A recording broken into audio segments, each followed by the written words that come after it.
Sir, all India builders అసోసియేషన్కి vice ప్రెసిడెంట్గా మీరున్నారు. ఆ పదవి అనేది ఒక బాధ్యత మీకు. అంటే మార్కెట్లో ఇప్పుడు ఎంతోమంది బిల్డర్స్ కొంతమంది మోసాలు చేస్తున్నటువంటి నేపథ్యంలో మీరు వాటి మీద అవగాహన కల్పించేలాగా ఏదన్నా కార్యక్రమాలు చేయబోతున్నారా రాను రోజుల్లో? అంటే ఏం చెప్తారు సార్? ఇప్పుడు నేషనల్ రియల్ ఎస్టేట్ కౌన్సిల్ నెరాడ్కో అని ఢిల్లీలో ఒక సంస్థ ఉంది. ఈ సంస్థ ఏంటంటే మన housing minister, government of India housing minister ఆధీనంలో ఉంటుంది. సో దీంట్లో బేసికల్గా అంటే మిగతా రియల్ ఎస్టేట్ అసోసియేషన్స్కి దీనికి డిఫరెన్స్ ఏంటంటే ఇది గవర్నమెంట్ ప్రమోట్ చేసిన కంపెనీ, ప్రమోట్ చేసిన సంస్థ. దీంట్లో ఒక రియల్ ఎస్టేట్ వాళ్ళే కాకుండా అనేక గవర్నమెంట్ ఎంప్లాయీస్, గవర్నమెంట్ కంపెనీస్, ఫుడ్కో లాంటివి, లేదా ఇలా హౌసింగ్ ఫైనాన్స్ కంపెనీస్, ఈ విధంగా ఈ రంగానికి సంబంధించిన ఎంతమందో మెంబర్స్గా ఉంటారు. సో దీనికి నేను వైస్ ప్రెసిడెంట్గా ఉన్నాను. సో ఈ నెరాడ్కోలో ఏంటంటే వీళ్ళు కంపల్సరీగా ఈ అవగాహన అనేది అందరికీ మన మీటింగ్స్లో వాటిల్లో ఎలా అయితే మనం జాగ్రత్తలు తీసుకోవాలో అవన్నీ చెబుతాం. ఇవన్నీ కూడా మనం ఏం చెప్పినా సరే ఒక సైకాలజీ ఆఫ్ బిల్డర్ని బట్టి ఉంటుంది. సో అంతేగాని ఒక సంస్థగా మనం ఎవరిని కంట్రోల్ చేయలేము. ఈ నెరాడ్కో యొక్క ముఖ్య ఉద్దేశం ఏంటి సార్? నెరాడ్కో బేసికల్గా ఏంటంటే రియల్ ఎస్టేట్ ఒక మార్కెట్లో దానికి ఒక మంచి మార్గం చూపించడం. ఇది ఫైనాన్స్ కానివ్వండి, అది ఒక బిల్డర్ గురించే కాదు, కమిషన్ ఏజెంట్స్ కానివ్వండి, బిల్డర్స్ కానివ్వండి, ఫైనాన్స్ చేసే వాళ్ళు కానివ్వండి, మిగతా ఇండస్ట్రీస్ అందరూ కూడా ఫ్లరిష్ అయ్యేటట్లు ఒక కోఆర్డినేటెడ్గా తీసుకుందామని. అది బేసికల్గా ఇంకోటి ఏంటంటే ఎప్పుడైనా గవర్నమెంట్ ఒక రియల్ ఎస్టేట్లో ఒక పాలసీ మనం ఫామ్ చేసేటప్పుడు మన లెవెల్లో వాళ్ళు పోయి వాళ్ళకి చెప్పుకోవడానికి అవకాశం ఉండదు. సో వేరే నెరాడ్కోకి ఏంటంటే డైరెక్ట్గా గవర్నమెంట్ ఫామ్ చేసేటప్పుడు వీళ్ళని పిలిచి బాబు మీ సజెషన్స్ ఏంటి అని అడుగుతుంది. సో దీంట్లో నెరాడ్కోలో ఒక అవకాశం ఏంటి, వీళ్ళు పోయి గవర్నమెంట్కి మేమంతా సభ్యుల దగ్గర నుంచి అందరి దగ్గర నుంచి కూడా వాళ్ళ సమస్యలు తెలుసుకొని వాటిని కోడీకరించి అక్కడ మినిస్టర్ దగ్గరికి పోయి పలానప్పుడు మీరు బడ్జెట్లో ఇది చేస్తున్నారు, లేకపోతే ఒక రేరా బిల్ పాస్ చేస్తున్నారు, ఇంకోటి చేస్తున్నారు, దాంట్లో మీరు ఈ జాగ్రత్తలు తీసుకోవాలని చెప్పి మా సజెషన్ ఇస్తాం. డెఫినెట్గా మేము డైరెక్ట్గా మినిస్టర్కి ఇస్తాం కాబట్టి వాళ్ళు వాటిని సీరియస్గా చూస్తారు. వాటిలో అవకాశం ఉంది అన్నీ కూడా డెఫినెట్గా ఇంప్లిమెంట్ చేస్తారు. 30 కంపెనీస్ నుంచి మీరు 25 సంవత్సరాల నుంచి కన్స్ట్రక్షన్ మొదలుపెట్టాము అంటూ మీరు చెప్తూ ఉన్నారు. 25 సంవత్సరాల క్రితం మేము వేసినటువంటి రోడ్లు ఇప్పటికీ చెక్కు చెదరలేదు అని కూడా మీరు ఇందాక చెప్పినటువంటి నేపథ్యంలో ఇప్పుడు మీకు వచ్చేటువంటి కస్టమర్స్ ఎవరైతే ఉన్నారో వాటిని ఒక అంటే ఆ ఫ్లాట్ని చూపించి ఇప్పుడు కస్టమర్స్ని మీరు అట్రాక్ట్ చేసేటువంటి ప్రయత్నం చేస్తున్నారా, లేదంటే అసలు? డెఫినెట్గా అసలు మోస్ట్లీ ఏంటంటే ఇంతకుముందు ఏదైతే మా దగ్గర కొన్నారో ఈ ప్లాట్లు అవి వాళ్ళ నుంచి చాలా మంది జనరేట్ అవుతారు. కొత్తగా వచ్చే వాళ్ళు కూడా మేము చెబుతాం పలానా చోట మేము వెంచర్ వేసాము, వాటి క్వాలిటీ ఇలా ఉందని మేము చెప్పక్కర్లా, ఆల్మోస్ట్ వాళ్ళకే తెలుస్తుంది ఈ ఏరియాలో ఏం వెంచర్లు ఉన్నాయి, ఎలా ఉన్నాయి అనేది వాళ్ళు తెలుసుకొనే వస్తారు. సో డెఫినెట్గా ఆ ఉపయోగం ఉంటుంది. ముప్పా గ్రూప్ ఆఫ్ కంపెనీస్ ఇప్పుడు ఏ మహానగరాల్లో ఉంది? ఏ మహానగరాల్లో రానున్న రోజుల్లో వెంచర్లు వేసేందుకు మీరు ప్లాన్ చేస్తున్నారంటే ఏం చెప్తారు? సో ఇప్పటిదాకా ముప్పా గ్రూప్ అనే కంపెనీ హైదరాబాద్ తప్ప మిగతా ఎక్కడ లేదు.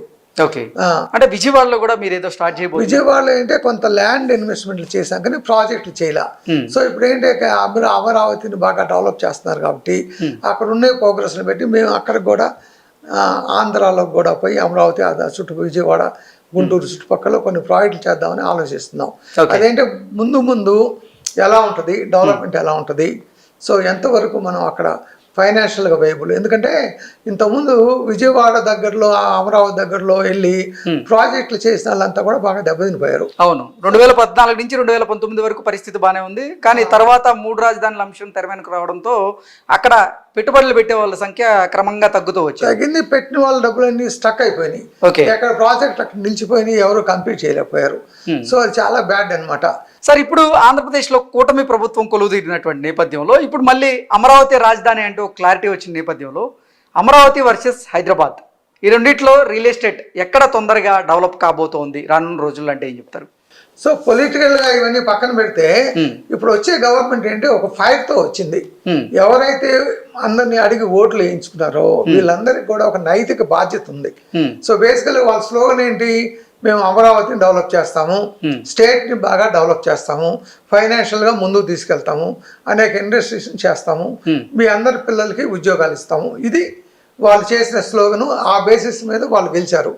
ఓట్లు వేసిన వాళ్ళందరూ కూడా వాళ్ళు చెప్పిన ప్రతి మాట నమ్మి సో దీన్ని బేస్ చేసుకొని వాళ్ళకి ఓట్లు వేశారు. సో ఎవరైతే ఇప్పుడు అధికారంలో వస్తున్నారో మినిస్టర్స్ కానివ్వండి, చీఫ్ మినిస్టర్ కానీ అందరికీ ఒక నైతిక బాధ్యత ఉంటుంది.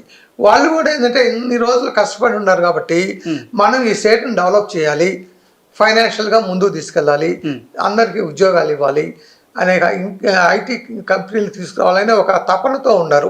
సో డెఫినెట్గా ఇదంతా చాలా హెల్ప్ చేస్తుంది. అమరావతి అంత ప్లాన్ సిటీ మనకి ఇండియాలో ఎక్కడా లేదు. అది డెఫినెట్గా ప్రపంచంలోనే ఒక మంచి ప్లాన్డ్ సిటీ అవుతుంది ఏనాటికైనా. సో ఎంత ఫాస్ట్గా డెవలప్మెంట్ వస్తుంది అనేది మిగతా విషయాలన్నిటి మీద ఆధారపడి ఉంటుంది. ఒకవేళ అంటే రియల్ ఎస్టేట్ అమరావతిలో కనుక పుంజుకుంటే హైదరాబాద్లో దాని ప్రభావం పడేటువంటి ఆ పరిస్థితులు ఉన్నాయా అంటే ఏం చెప్తారు? ఇప్పుడు ఈ రియల్ ఎస్టేట్ అనేది ఇప్పుడు ఆల్రెడీ మనకి ఒక హైదరాబాదే కాదు, బెంగళూరులో రియల్ ఎస్టేట్ ఉంది, మెడ్రాస్లో ఉంది, ఢిల్లీలో ఉంది, బాంబేలో, ఇన్ని సిటీస్లో ఉంది. మనం ఎప్పుడు కూడా బెంగళూరు మన కాంపిటీషన్ అనుకోలే, అదేవిధంగా మెడ్రాస్ కానీ లేకపోతే ఢిల్లీ ఇంకో ప్లేస్ మన కాంపిటీషన్ అనుకోలే. ఎందుకంటే ఎక్కడ ఉండే వాళ్ళు అక్కడ కొంటారు, ఎక్కడ ఇన్వెస్ట్మెంట్లు అక్కడ చేస్తారు. అదేవిధంగా అమరావతిలో కొంత ఇన్వెస్ట్మెంట్లు చేస్తారు, హైదరాబాద్లో చేస్తారు. రెండు ఒకదానికొకటి సప్లిమెంటరీగా కోఆపరేట్ చేసుకుంటూ తప్పితే ఒకదాని వల్ల దేనికి ఇబ్బంది లేదు.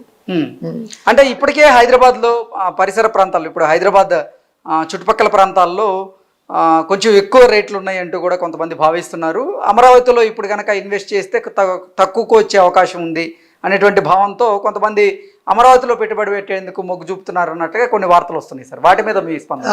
దీని మీద ఏంటంటే రెండు రకాలుగా చూడొచ్చు సార్. ఇవాళ అమరావతి ఏంటి, ఇవాళ పుట్టిన బిడ్డ.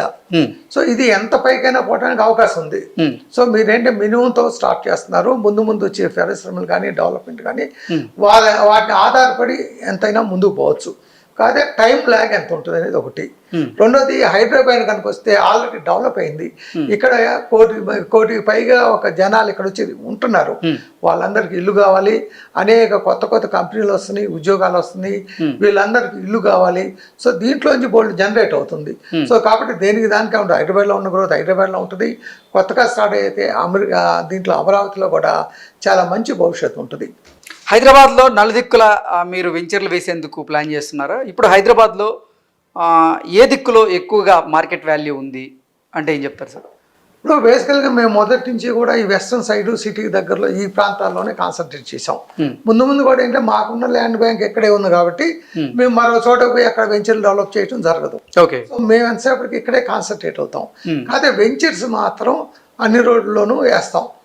అటు బెంగళూరు హైవేలో కానీ, శ్రీశైలం హైవే కానీ, బాంబే హైవే కానీ, ఇట్లా ఈ విధంగా అన్ని చోట్ల వేస్తాం. బిజినెస్ చేసే వాళ్ళకి ఏది ఒక దాని మీద మమకారం కానీ అది ఫేవరిజం ఉండదు. సో జనానికి కూడా ఏంటంటే మెయిన్ అప్రోచ్ రోడ్డు కావాలి. ఇవాళ ప్లాట్లు కొనేటప్పుడు ఏ హైవేకైనా దగ్గరలో ఉండి కారు ఒక 1/2 అవర్ 1 అవర్ లోపు పోయేటట్లుంటే కొనడానికి సిద్ధంగా ఉంటారు. సో ఆ విధంగా చూసి అవైలబిలిటీ ఆఫ్ ల్యాండ్స్ కూడా చాలా ఇంపార్టెంట్.